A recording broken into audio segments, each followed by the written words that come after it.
pleased to welcome to the program once again John MacArthur, and John is the publisher of Harper's magazine.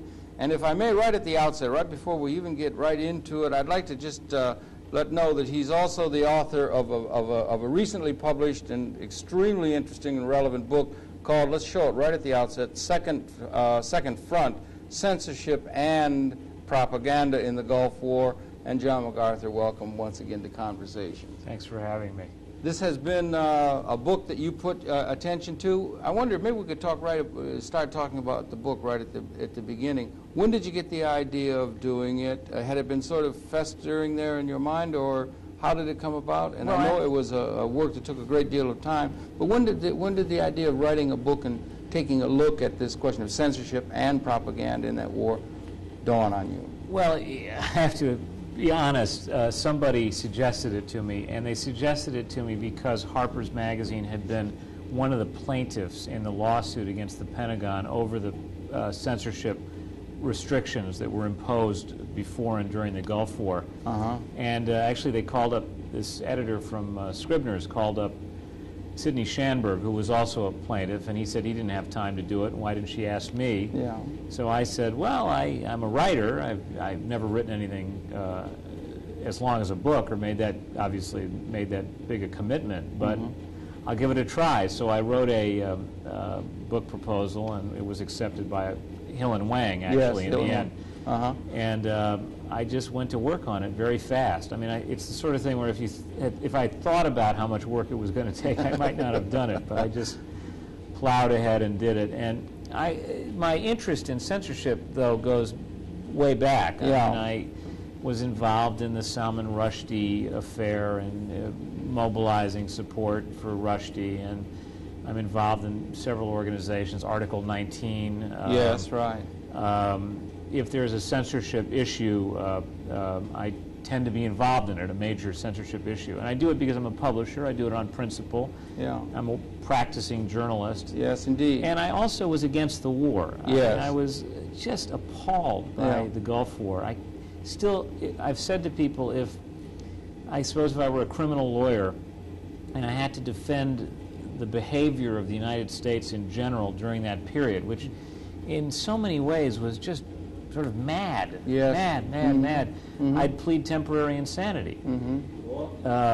It was just crazy, and obviously I had to use my reporter's head and analysis to try to get to the bottom of the censorship and propaganda story, and I didn't go in with all guns blazing saying, denouncing everybody, but I think nor did I write it that way. I think not at all. No, it's very, very. I think it's very restrained and so on and so forth. Yes. But as a citizen, I suppose I could say I was just outraged by the Gulf War, and it made me mad enough to make the commitment and do the work. Yeah, and this, of course, is talking about the treatment of and the relationship of the press and the reporting, and some of those who might be social critics of our social, what's going on in our society, in a certain very real sense. Falling down on the job and just becoming, well, I don't know, lapdogs, shills for the system. For the government. Yeah. And I have a whole chapter called called Designing War, which describes some of the crazy things that otherwise sane or seemingly sane journalists did during the war. My favorite example is Peter Jennings' War Special for Children. Now, Peter Jennings is generally known as a liberal and in fact, some people say he's an anti-Semite and an Arabist. Well, he gets that rap and so on and so forth. But which I think I go to some lengths to contradict. But a lot of people, a lot of liberals, and a lot of count on him to be a counterweight. I think in part also because he's Canadian, sort of American jingoism and ignorance of the world. And he did the most preposterous thing. He had a war special for children where he purported to explain to children why they shouldn't fear the Gulf War, why they shouldn't be afraid of it, how the Scuds weren't going to reach New York and so on. And it had this bizarre effect of sort of Mr. Rogers talks about war to kids. And the kids, of course, were in some ways more sophisticated than Jennings. They asked better questions, some questions that he couldn't answer. And I was just horrified by this sort of thing. I mean, the idea that kids shouldn't be afraid of war. I want my child to be afraid of war. It's a horrible thing. And he gave you the impression that it really wasn't all that bad, and that most people came home from war and not to be afraid. And, and they sanitized the whole process. They did try to sanitize the thing and tried to make it a war of missiles, and it was all done with very, very little supposedly strategic bombing and targeted smart bombs and so forth. Although most of those bombs that fell were not very smart as it happened. And the war on the ground was much more like a real war than it was from our side of the camera as it was. 90% of the bombs we dropped were dumb bombs, iron bombs, gravity bombs. And that's just carpet bombing. Same old saturation carpet same bombing, old saturation bombing that we've been doing for 50 years. And they still try to palm it off as surgical strikes.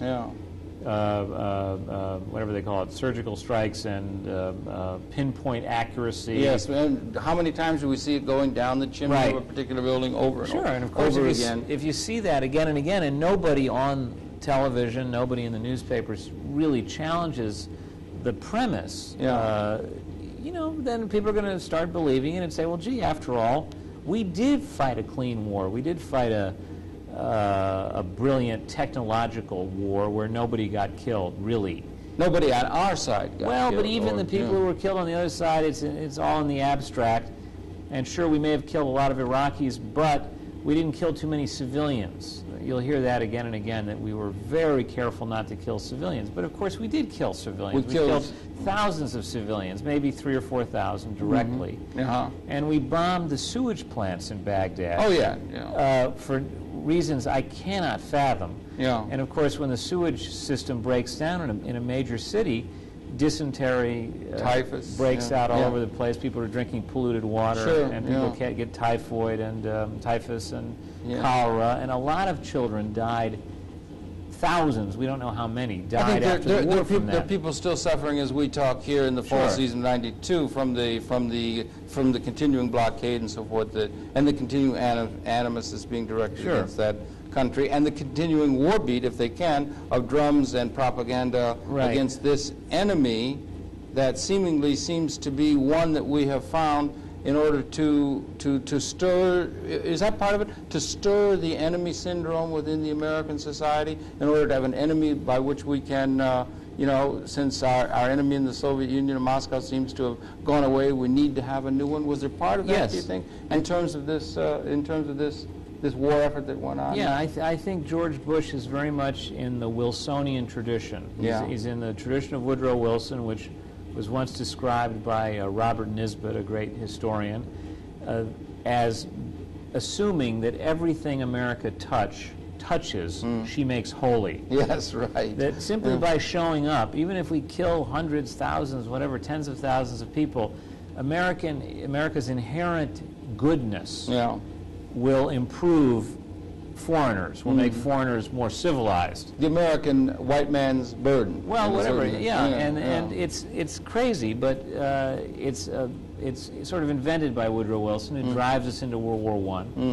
And the wonderful parallel between horrible parallel between World War I and the Gulf War is, of course, the baby atrocities, which I go into in some... Indeed, you did do that. The story that was put before the Congress, and it was right at a crucial time. Maybe we could talk about that story. It came out in the... before the book came out, it came out in the press, New York Times, and so forth. The story in the Times. The story that came out that babies were being taken out of incubators and so forth, and by the Iraqi soldiers. By these awful Iraqi soldiers that are worse than what happened in Belgium. You can take it right out of your propaganda stuff of the past. Right. But it was a story that had been. Maybe you could share a little bit of it, because it broke in the New York Times, and it came at a very crucial time in terms of the debate that was taking place in the Congress of the United States and in the American society about what direction we were going to take. Yeah, it's hard to remember back to those days, but there was, because now the war, or at least temporarily, the war was very popular, and it was hard to find anybody who opposed the war after the war. But back in August, September of 1990, there was a great deal of ambivalence about the war. Most people didn't know where Kuwait was. If they did, they knew that it was an oil-producing, a small oil-producing country. That made them skeptical of Bush's motive because they thought, well, are we really going to go to war over oil? Yeah. Just oil? And that's not an easy thing to sell to the American people because they want to have some, at least, moral component. At one time they said it was jobs. Yeah, then they tried jobs, but even that's not a moral component. Right, that's a money question. Yeah, right. If it's a war about money, it's harder to drum up support. Which ultimately these wars are probably largely all about money. To some extent, And so they needed badly to come up with an angle that would excite people, that would excite people, and turn it into a moral crusade. The Kuwaitis had the able assistance of Hill and Knowlton, the powerful public relations firm that has a big and important Washington office. Of course, yeah. The White House and Hill and Knowlton were in constant contact through Craig Fuller, who was working on the Kuwaiti account and who was Bush's former chief of staff from when he was vice president. So they were in close contact. And the Kuwaitis, it's not clear where the story emanated from, but around the mid-August, late August, refugees coming out of Kuwait are telling reporters that they've heard this story about, or that they've seen babies torn from incubators, and that the incubators are being looted, taken back to Baghdad. And the babies left. The babies left to die. Yes. Right. And the reporters are remarkably credulous. They don't ask any questions. They just say, and I read all these stories. You know, Cindy from San Francisco got off the plane today and said she heard that babies were being torn from incubators. Susie from Cincinnati, Billy from Boston, whatever. Yeah. And nobody was doing any sort of basic reporting, and nobody was applying a historical perspective or anything. Or seemed to have the natural instinct to question these things. There's no ordinary curiosity. They just accepted it, repeated it, and so on. Yeah. Now, Hussein was a brutal guy. He's a no dude, more brutal than our new ally Hafez Assad, but nonetheless, that, of course, helped people. People wanted to believe that he was a human rights violator. Of course, you've got the White House PR machine and the Kuwaitis pushing this monster image of him, but they still don't have enough. The Hitler of Baghdad. Yeah, the Hitler and so on. They sort of borrowed the Hitler moniker from Khomeini. Khomeini was the Hitler of the early 80s, and then they sort of handed off the Hitler image to Hussein. But in any case, on October 10th, 1990, the Congressional Human Rights Caucus holds a hearing on Iraqi human rights violations in Kuwait. They present a 15-year-old witness named Naira, whose identity has to be kept secret because otherwise there will be reprisals against her family in Kuwait and so on and so forth. You don't know who she is, just she's a 15-year-old refugee girl. Yes. And she says that she's seen babies pulled from incubators and left to die on the cold floor. Yes. This image of... And weeps. And weeps. She's tearful. And this image of Naira crying is the single most, I believe, important image of the pre-Gulf War selling process, propaganda process. Now, I exposed Naira, unfortunately, a year and 3 months later in the New York Times, after all the damage had been done, as the daughter of the Kuwaiti ambassador of the United States. Yeah, right, exactly. And she's, now that simple fact that she was the daughter of the Kuwaiti ambassador would have made people smell a rat. They would have said, wait a minute here. Although given the state of our press, it might not have even been. Maybe not. If things could be that bad. I understand what you're saying. But they were worried enough that people would be skeptical that they did hide her identity. They were afraid of a backlash. Yeah. It turns out, after all is said and done, I mean, Amnesty International got suckered, the press got suckered. Yeah. In the end, Amnesty said 312 babies were pulled from incubators. Yeah. And I met all sorts of liberals, otherwise anti-war types, ordinarily skeptical people who, in those days, November, December, the months leading up to the war, would say to me, well, yes, Bush's motives are terrible, it's probably about oil, but so what? If maybe he's going to do the right thing for the wrong reason. That's all right, because this guy is a monster. He is a Hitler. Let's go get him. So after the war, it turns out that the Iraqis didn't pull any babies from any incubators. Right. It was a hoax. The whole Yeah. thing was made up. Yeah.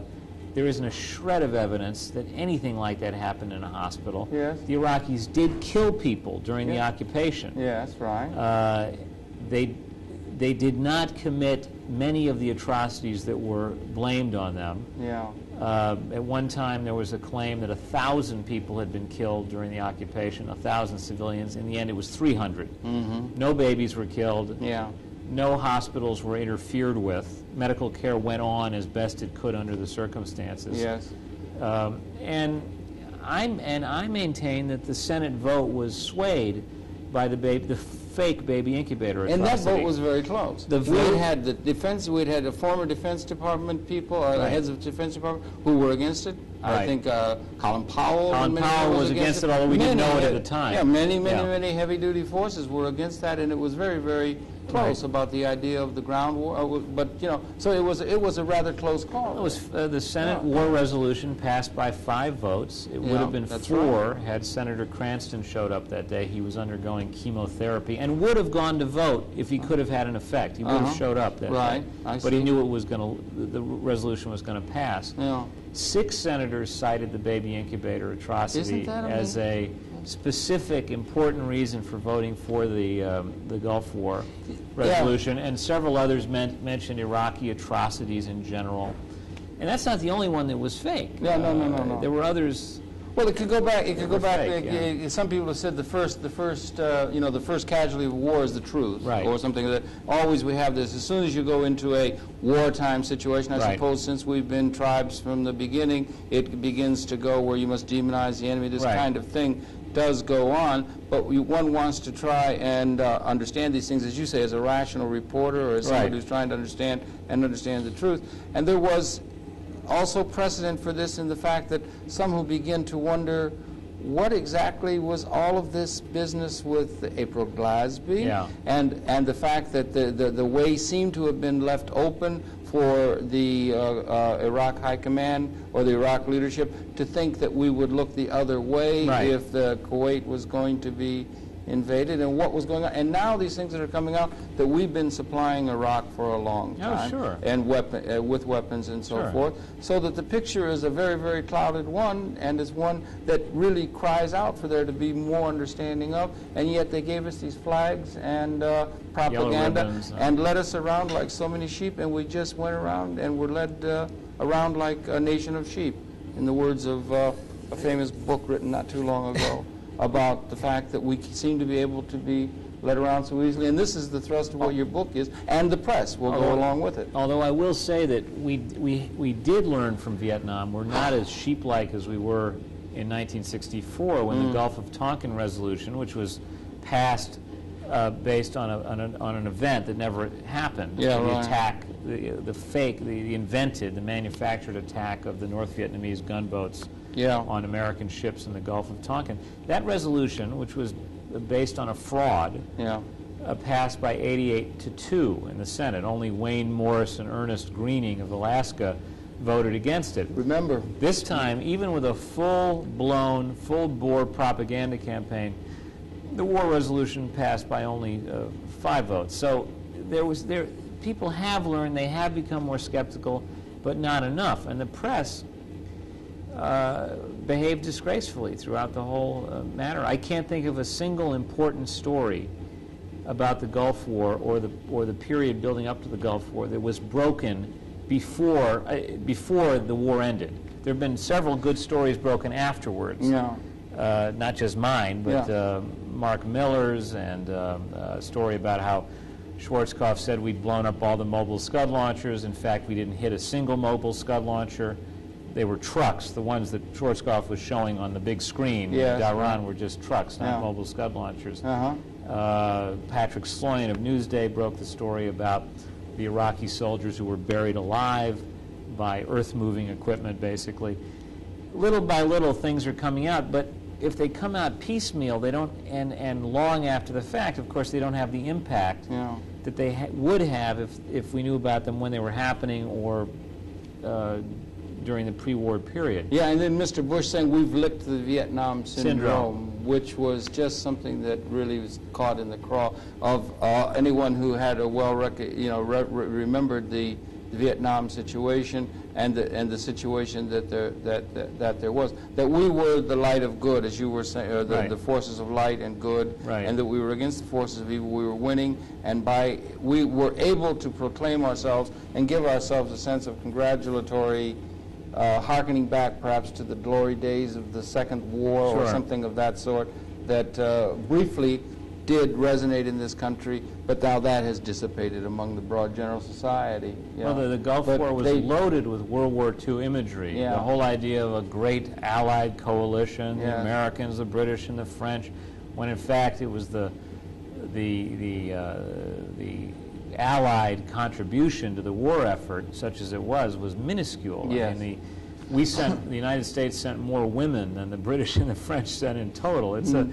It's the whole idea that it was an Allied coalition and that the alliance was sort of like the Grand Alliance in World War II is another sort of propaganda or public relations maneuver to make people feel good about it. It's us against Hitler again. Yes. And of course, Hussein is not Hitler. Hussein is a third world dictator of a particularly brutal stripe.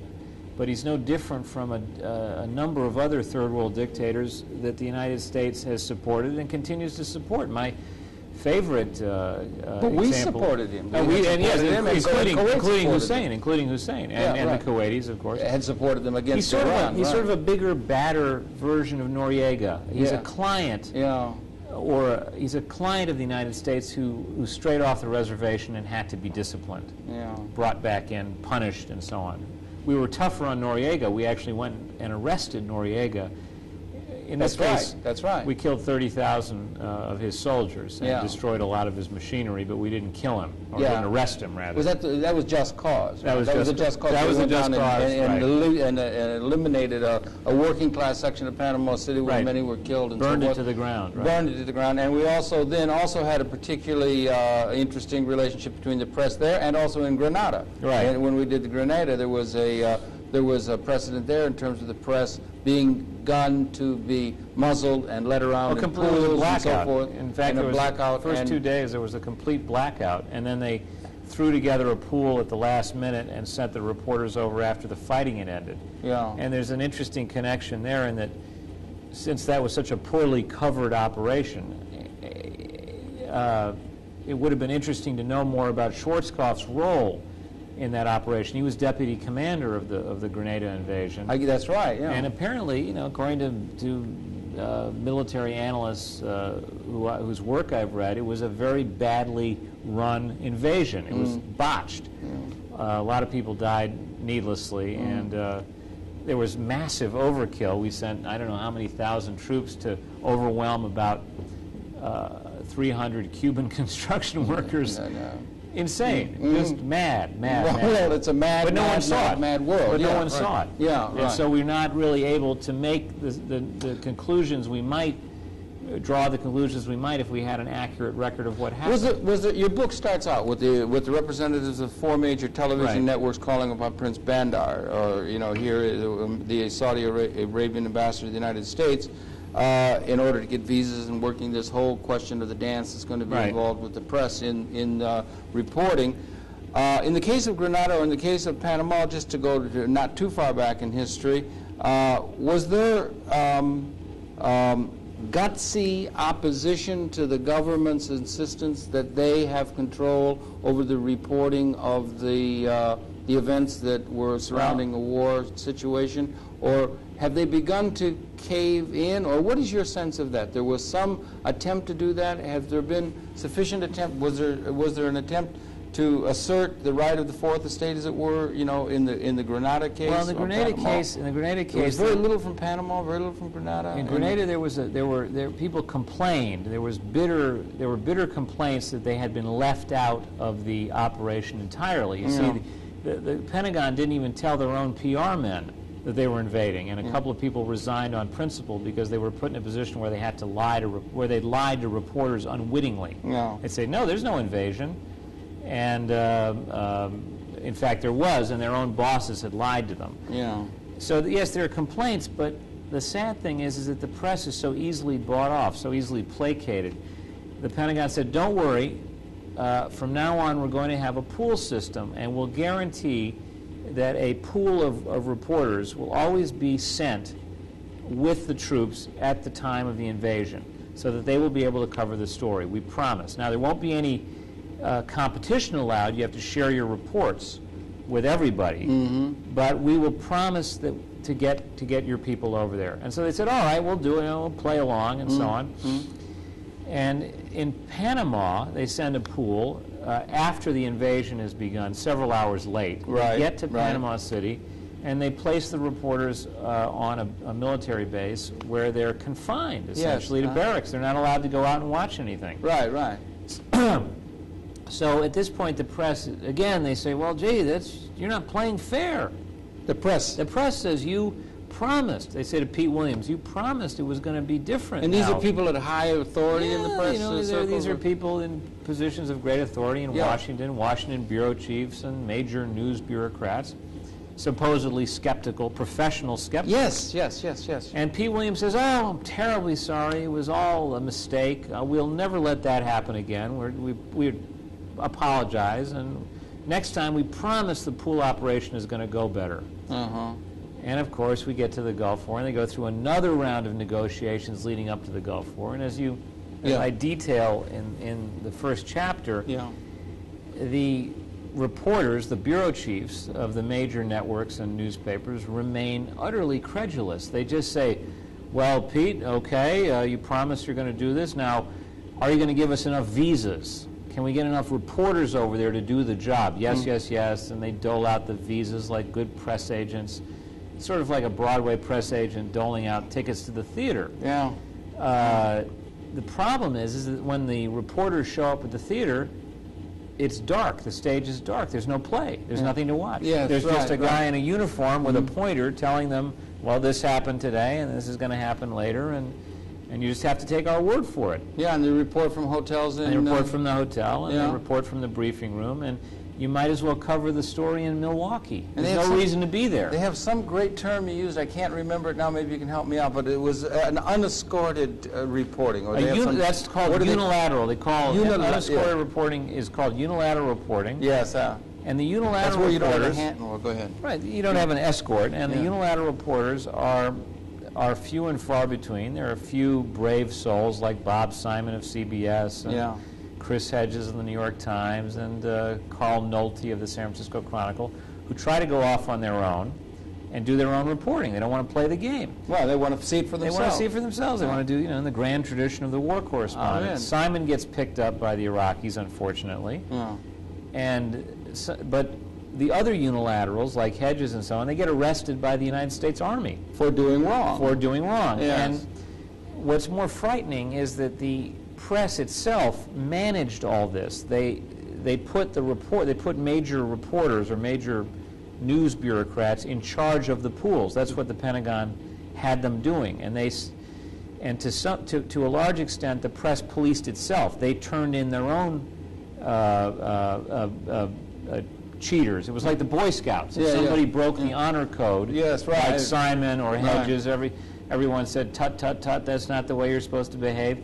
And this is completely contrary to the tradition of journalism that I grew up in, which is pretty much every man for himself. The only thing you agree on is that everyone has got that you're all skeptical of what the government is telling you. Right. And you don't play along. You don't go along to get along. Here, they're turning each other in. They're sort of turning in the bad Boy Scouts. Or you don't.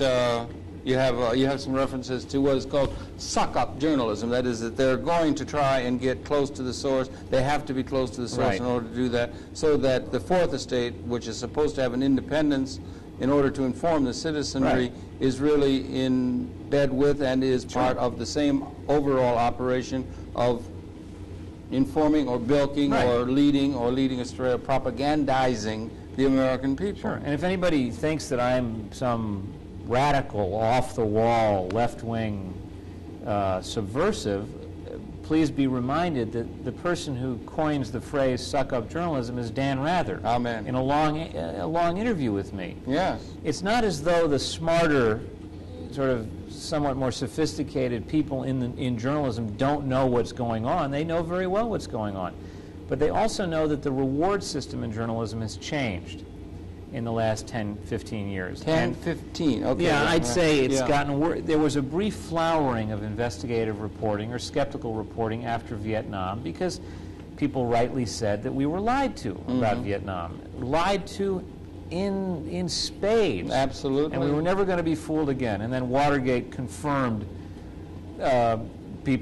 many journalists and many citizens' bad opinion of the government or suspicion of the government. Yeah. Then you see in the late 70s a lot of apologizing by major news executives for having done what most of them hadn't done, which was to bring down Nixon. I mean, only 2 reporters get credit for that. Yeah. Or for losing Vietnam. That's the other thing. They would say that the press lost Vietnam, which is preposterous. Yes.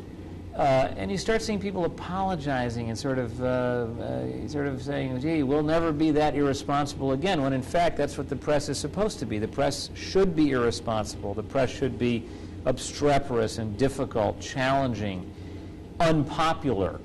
And they all sit around saying, well, we want to work with the government. We want to work with we want to make the country a better place to live by helping. Yeah, yeah. And you see this and to keep open our sources, yeah. You see this really happening in the Reagan administration, where the cooperation, the sort of good feeling between reporters and their sources in Washington reaches a kind of apogee. And all sorts of great stories aren't broken in the 80s that should have been broken.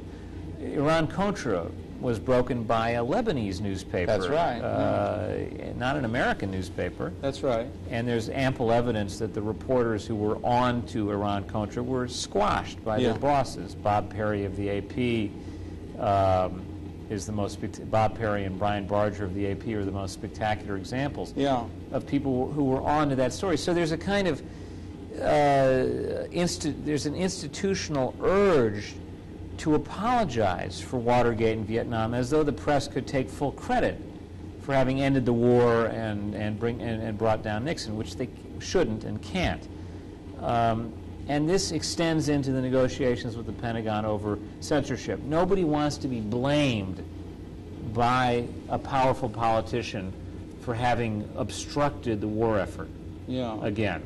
Even though, as I go to great lengths explaining in the book, in Vietnam, most reporters were pro-war, strongly anti-communist, and unskeptical of the government's ultimate objectives until the people turned against the war in late '67 and then around the Tet Offensive. Yeah, when the casualties got to be so numerous that we couldn't take it anymore. The American people couldn't take it anymore. Yeah, people have a hard time hearkening back to the horror of that time and the destruction of that time. Sure. And also the fact that we will quote 50,000. We have the names inscribed on the wall in Washington. Closer to 60. 60,000 of us. Yeah. But there were literally hundreds of thousands of Vietnamese, maybe a million, maybe a million, with some of the most barbarous kind of activity that took place in our name, which again doesn't harken back to the image that most people would like to have of the United States as representing the forces of good and light in this world, and that's part of the problem.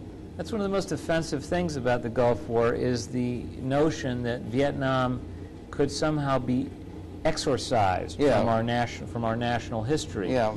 So that now you have people going around saying, well, if we'd showed the determination and cohesion in Vietnam that we showed in the Gulf War, we could have won there. Yeah. Absolutely mad, crazy stuff. And it's now becoming common currency. You have Bill Clinton, who says he was very much opposed to the Vietnam War, as a supporter of the Gulf War. Absolutely. Not a very strong one, but an official supporter of the Gulf War. Well, the only one who wasn't was Mr. Perot, and now he seems to have stepped out. And he was against the war one anti-war candidate. And he didn't think it was the right, and the most realistic kind of principles and so forth. It wasn't right. Also now, it's important because Second Front in a certain sense could be read as the second front of the system, the government, the established forces of the government, and the stronger forces within the society in terms of the society itself. It's a second front against the society themselves, which in an information era, which involves the whole question of the information milieu and the understanding of the reality that's emerging. In the post-Cold War world that we're coming into, it's particularly frightening that the forces of the press, if as you insinuate here and document in the book, the forces of the press are not able to perform that function of adequately criticizing the society and helping that society find its way through to some sort of new visions and new visions of the directions in which we can go. And it can only just become congratulatory upon the society itself. That's a very frightening kind of Orwellian kind of concept. If you begin to start thinking about a unipolar world that we live in, you know. I mean, and it begins with this wartime thing, but it has implications for a longer term way in which our society is going to be organizing and relating to the broader world. It has profound implications for democracy, whether we're going to be a self-governing society. Because look, if a bunch of rich Arabs can buy enough influence and enough votes in Congress, the conflicts of interest which I detail between the congressman who chaired the Congressional Human Rights Caucus and the Kuwaitis is appalling. The Kuwaitis donated $50,000 to a foundation called the Congressional Human Rights Foundation, which was set up by Congressman Tom Lantos and Congressman John Porter, supposedly to promote human rights and so on. It's really a scam to raise money that they can't get appropriated for travel expenses and so on and so forth, junkets and so on. This Congressional Human Rights Foundation was housed at Hill and Knowlton. Can you imagine? Hill and Knowlton. I still can't believe this when I tell people the story. Hill and Knowlton represented three of the worst human rights violators in the world: China, Indonesia, and Turkey, as well as Kuwait, which was no slouch in the human rights violating field. I don't think there's any question of that. But the idea that this sort of thing could go on under people's noses with no objection, no exposure, and really no consequences, and that they could really con, with enough money and enough public relations expertise, they could con the American people into a one-sided slaughter of the Iraqis, which I believe could have been easily avoided with some diplomacy,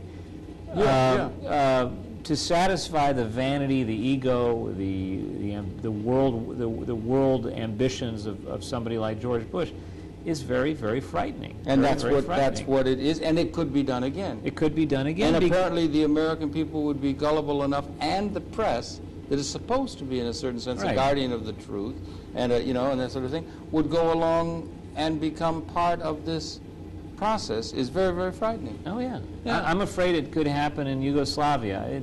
Things seem to have died down again. But once again, you have the Hitler epithet being hurled at the Serbians before anybody knows or thinks anything about the history of Yugoslavia or the centuries-old conflicts between the Serbs and the Croatians and the Muslims and so on.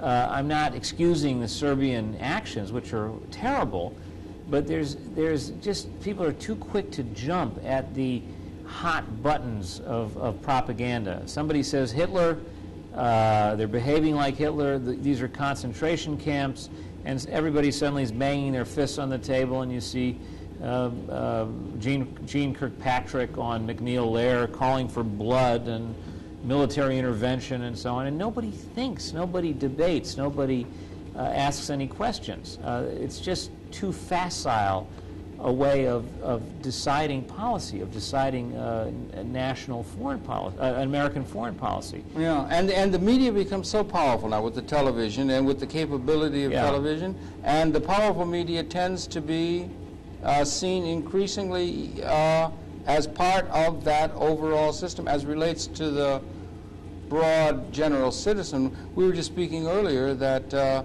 when a man like Mr. Ross Perot, who came out of just nowhere, announced that he wanted to be the president, perhaps on a television show, and then there were polls taken to the American people, and some 80% of the people felt fundamentally disconnected with the basic governing process of this country.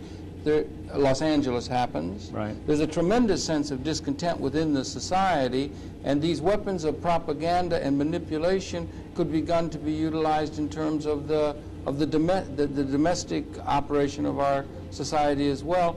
And again, back to the danger of the press being the part of that process itself, well, rather than afflicting the rather than comforting the afflicted and afflicting the comfortable, they're going the other way around. Right, Mr. Dooley's famous yes, right. Aphorism. My favorite story from, other than the baby incubator scam, is the story of how Bush's operatives lured the drug dealer into Lafayette Park in front of the White House so that they could stage a bust. Yeah, right. And the drug dealer didn't know where 1600 Pennsylvania Avenue was. Yes. And it took tremendous cajoling and conning to get him to come down there so that they could stage an arrest for national television in order to make Bush look like a tough guy, like he's tough on drugs. Now, the fact that it's manufactured was revealed by the Washington Post, that the whole thing was staged. But it doesn't seem to damage Bush. Yeah. Millions of people come away from that with the image of the drug dealer being busted in front of the White House. Bush gets on and says, I'm running a war on drugs here like nobody's ever seen. And a sufficient number of people are conned to make it effective. And without significant political opposition from the Democrats, you don't have a debate. Without significant skepticism and opposition from the media, the poor American public doesn't have a chance. That's what I'm saying. Just don't have a chance. 84% of the people in a Worthington poll said that they felt disaffected from the basic the structure of our society. And these are the people. And you say the Democrats and the Republicans can't critique one another. Neither can those who are supposed to critique the system. They become the system. Sure. It becomes a matter of some few very powerful and very probably well-to-do, very powerful, very influential elements within the society versus the mass of the people. And I think the mass of most people have a sense deep down that they are being conned, as it's shown in the polls. It's manifest in the polls. Yeah. That they're but being they don't had. quite know what to do about it. They don't quite know what to do. And here comes Perot, who ends up being a great disappointment, a white knight, asking to be acclaimed or proclaimed king. And then he pulls the plug. Pulls the plug. He wasn't serious. He's not a real populist. He's not a real leader, as it turns out. He's hard to figure. He's hard to figure whether he's going to get back into it or not. And it may be whether or not he is so important as it is the fact that there was such a reaction from middle America, and the fact that they manifest that despite all of this propaganda, that the people that's directed against them, flag factories and all of the other kinds of paraphernalia of media manipulation and public relations and so forth, that becomes that business of running the government in the country, that people are beginning to see through that, but that they reacted to that. That's not going to go away. And we had some armies of Jerry Brown coming out with some pretty heavy-duty things that were being said and saying some of these things up front that we have some difficulties with our own society, and that it's not only on the international front, I guess is what I'm getting at. It's a matter of and again, not to mention the Los Angeles problem that hasn't gone away, and that's in other cities around the country, the racism that Gunnar Myrdal and the intractable problems that we have a problem in this country where I don't want to use the term, you don't want to use the term loosely, but democracy and the ability for people to be informed is under threat. Yeah, and I don't see in the post-war analysis that's being done by the media any significant reevaluation, I guess outside of my book, of the way they behave. That's one of the most disturbing things about it. Is yes, my book has had an impact. It was on 60 Minutes. Absolutely. It was reviewed on the front page of the New York Times. The New York Times, to their credit, I'm greatly appreciative of it, has thrown its institutional support behind the book. Yeah, well, nonetheless, and there is I saw one hopeful sign in that the Times broke that story about Bush trying to stage a confrontation with Hussein and set up a situation where he could bomb Baghdad on the first day of the Republican convention. Yes. The Times preempted that by breaking the story, by simply running a story saying Bush is planning to stage a confrontation for political reasons, yes, to help himself at the Republican convention. Yeah. That stopped it from happening. So to that extent, there's been some impact. It's not, again, these are not stupid people. I think once they see that they've been had, yes, they don't want to be had again. But there is this institutional voice in journalism, an institutional tendency to follow power, to go with the flow of power. And if power says our greatest strategic interest is in Kuwait today, and we must liberate Kuwait, a large segment of the press is just going to go along with that. And what I suppose as a journalist and a publisher disturbs me maybe even more is that the First Amendment gets sacrificed at the same time. It's one thing for newspapers to be steamrolled into or conned into supporting a war, which I think was a mistake. But yeah, it's another thing for them to fall down in their defense of the First Amendment. It's our lifeblood. Yes, that's something worth dying for. Yes, right. And when the New York Times, the Washington Post, the Wall Street Journal, and so on simply remain mute in the face of the most draconian censorship in our history. This is the most extensive censorship, wartime censorship we've ever had. Yeah, right. Yeah. You almost despair because if you get the impression that they're not even interested in their self-interest. Because the First Amendment has everything to do with their self-interest. Right. Do you think that at the level of publisher, the people, Graham, or the people who are right. You got the online reporters and so forth right. In the tradition of that kind of thing. But the people who are the publishers of the newspapers and the industry and the owners of the television networks and so forth, where does the responsibility come down? Are the reporters being kept in line by them? Are there still the spirit of the independent reporter there? Or where does it come down as far as, or do we condemn journalism as a whole? Well, I have this going along to get along. I'm a Lieblingite. I'm a follower of the great New Yorker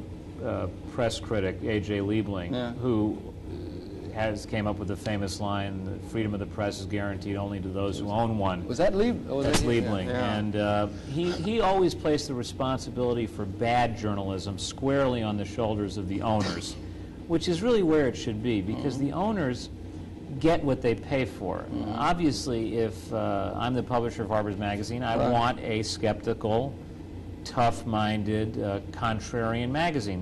That's exactly what I get from my editors. And if Katharine Graham or Arthur Sulzberger want that kind of reporting, they will get that kind of reporting. What I found in my interview with Mrs. Graham, which was so depressing, was that she was sort of left out of it. She acted as though she didn't own the newspaper. I said, well, what do you think of this censorship? And she says, and the Gulf War censorship. And she said, well, I think it's just terrible. It's anti-democratic. People don't realize that they know what they know in spite of the government's attempts to prevent them from knowing. Yeah.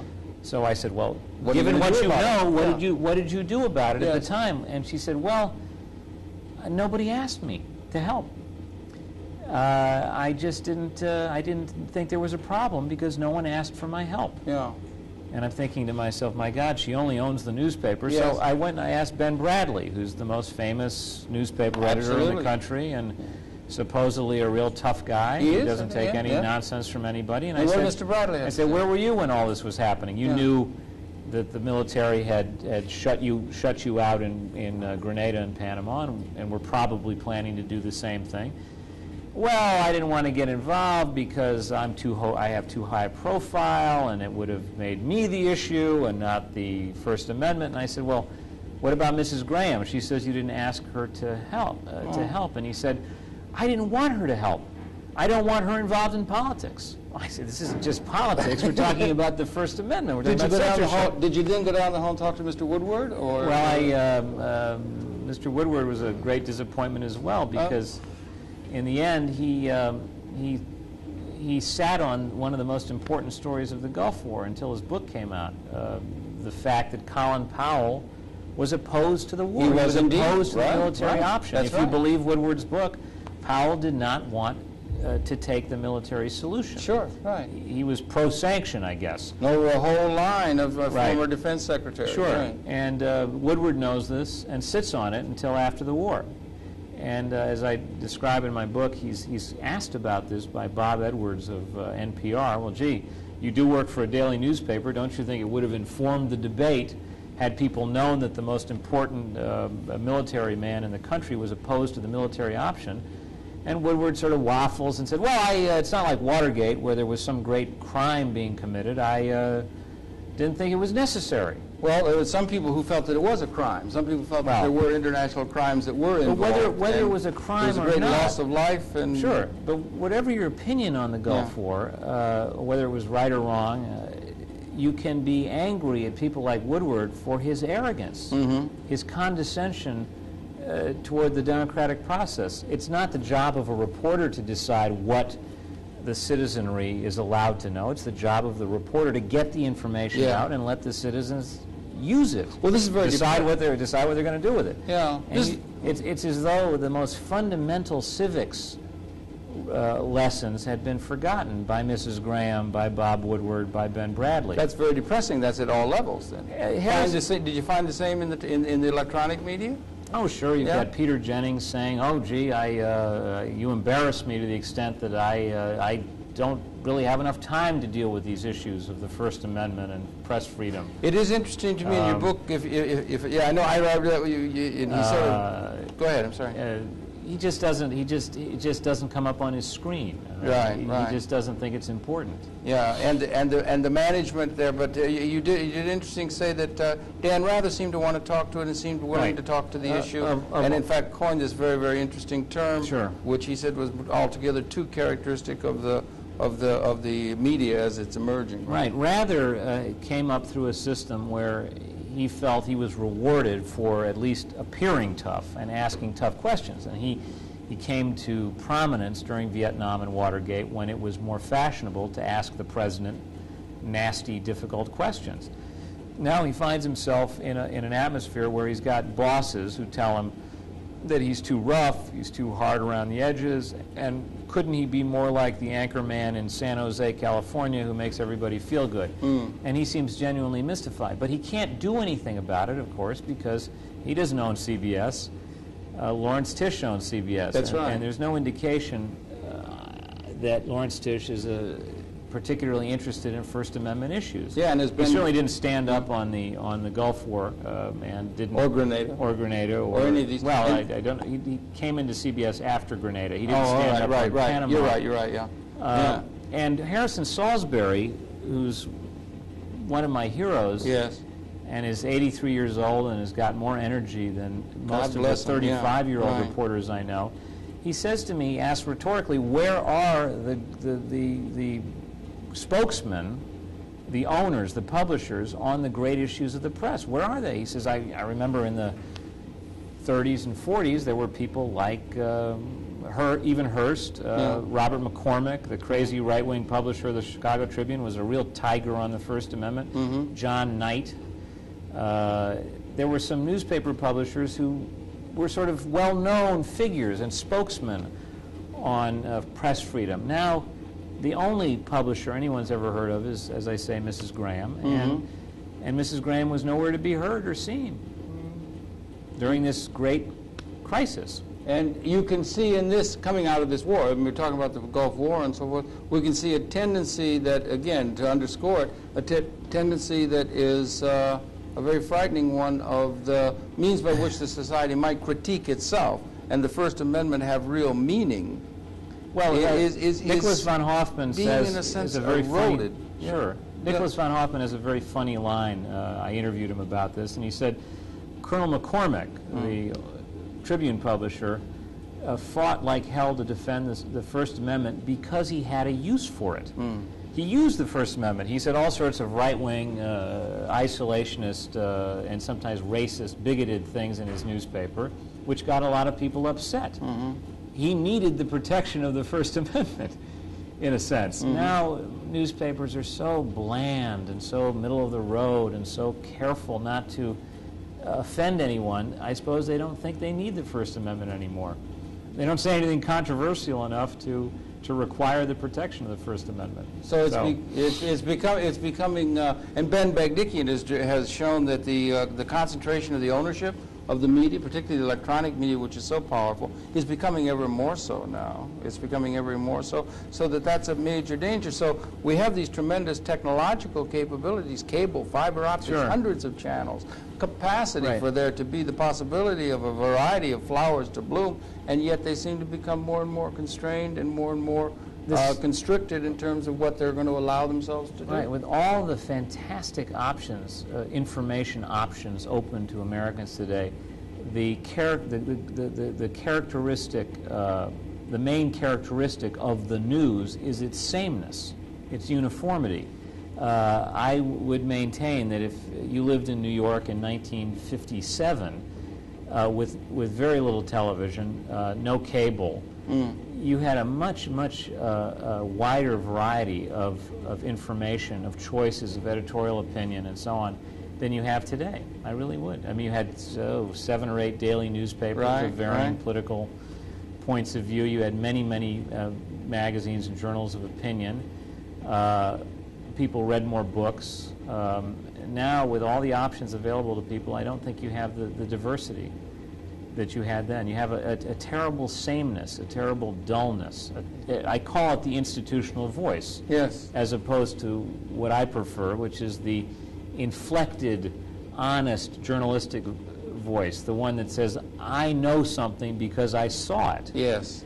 I don't know something because a government PR man told me it was so. Yeah. And I don't believe it until I've had some corroboration or I've seen it myself. Yeah, and if ever there's been a time when we need to try and find some sort of new voice, some right. new direction in the world, things are changing so rapidly, it's now, we need a variety, we need plurality, and yet this is a very discouraging kind of fact that this seems not to be the case. It's a paradox, and in a sense it came to focus on this war, but it has implications. I mean, it all came to focus in this war reporting, but it reflects on as we sit and talk here now in this election year, and as we begin to look ahead.